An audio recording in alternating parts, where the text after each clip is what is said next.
Power ടീമിനെ വിളിച്ചു വരുത്തി ഹോട്ടൽ ടാസ്ക് പൊട്ടി പാളീസായി, അലമ്പായി, ചളം കൊളമായി. പവർ ടീമാണ് അതിന് കാരണം എന്ന് പറഞ്ഞ് വാർണിംഗ് കൊടുത്തുകൊണ്ട് ബിഗ് ബോസ് ചോദിക്കുകയാണ്, നിങ്ങൾക്ക് എന്തെങ്കിലും പറയാനുണ്ടോയെന്ന്. അതിൽ ബിഗ് ബോസിന് മുഖത്തടിച്ച പോലൊരു ഉത്തരം അഭിഷേക് കൊടുക്കുന്നുണ്ട്. ഊളകളെ എന്നെല്ലാം വന്ന് വിളിച്ചാൽ എന്താണ് ചെയ്യുക എന്ന് അഭിഷേക് ചോദിക്കുന്നുണ്ട്. രാവിലെ ജാസ്മിൻ ഊളകളെ എന്ന് വന്ന് വിളിക്കുന്നുണ്ടായിരുന്നു. അത് അഭിഷേകിനൊന്നും ഒട്ടും ഇഷ്ടപ്പെട്ടിട്ടില്ല എന്ന് തോന്നുന്നു.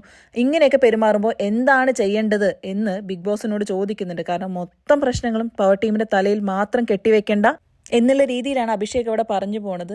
ശരിയല്ലേ, ഈ ടാസ്ക് കുളമാവാൻ എല്ലാവരും കാരണമാണ്. പവർ ടീമിന് ഈഗോ അടുപ്പിച്ചു. പക്ഷെ ടണൽ ടീം എന്താ ചെയ്യുന്നത്? ടണൽ ടീം ഓവറാക്കി അലമ്പാക്കുകയാണ്. സൈഡ് ടീം എന്തൊക്കെയാണ് അവിടെ കാണിക്കുന്നത്? അതും ടാസ്ക് കുളമാവാൻ നല്ലൊരു കാരണമാണ്.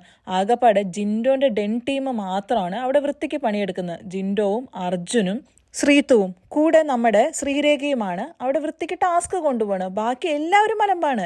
ജാസ്മിൻ അവിടെ എന്താ ചെയ്യുന്നത്? റോബോ തളർന്നു കിടക്കുന്നു എന്ന് പറഞ്ഞ് ടണൽ ടീമിന്റെ അവിടെ പോയി കിടക്കുകയാണ്. ടാസ്ക് ചെയ്യണ്ടേ? എന്നാലല്ലേ എന്തെങ്കിലും ചെയ്യാൻ പറ്റൂ. സാബു വന്ന് പറയുന്നുണ്ട് റോബോട്ടിന് വേണമെങ്കിൽ വജ്രം വരെ നേടാമെന്ന്. അത്രയും നല്ല ചാൻസ് ആണ് അവിടെ കൊളവാക്കുന്നത്. ടണൽ ടീം പറയുന്നതും കേട്ട് അവിടെ റോബോ തളർന്നു കിടക്കുന്നു. അത് എന്തിനാണ് ചെയ്യുന്നത്? എന്തിനെങ്ങനെ അലമ്പാക്കുന്നത്? പിന്നെ സിജോ എന്താ ചെയ്യുന്നത്?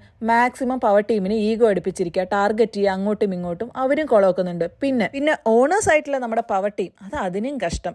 എങ്ങനെയാണ് ലേബേഴ്സിനെ ഹാൻഡിൽ ചെയ്യേണ്ടതെന്ന് പോലും അറിയാതെ അവർ മാക്സിമം ഈഗോ അടിച്ചിരിക്കുക.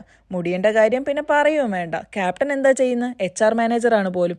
എല്ലാം ഡയറക്റ്റ് ആയിട്ട് എടുക്കുക. എന്ത് പറഞ്ഞാലും മുടിയന് ഈഗോ അടിക്കുകയാണ്. അങ്ങനെ എല്ലാവരും ഈക്വലി റെസ്പോൺസിബിൾ ആണ് ഈ ടാസ്ക് ഇത്രയും കുളമാവാൻ. അത് പവർ ടീമിന്റെ തലയിൽ മാത്രം കെട്ടിവെക്കേണ്ട ആവശ്യമുണ്ടോ?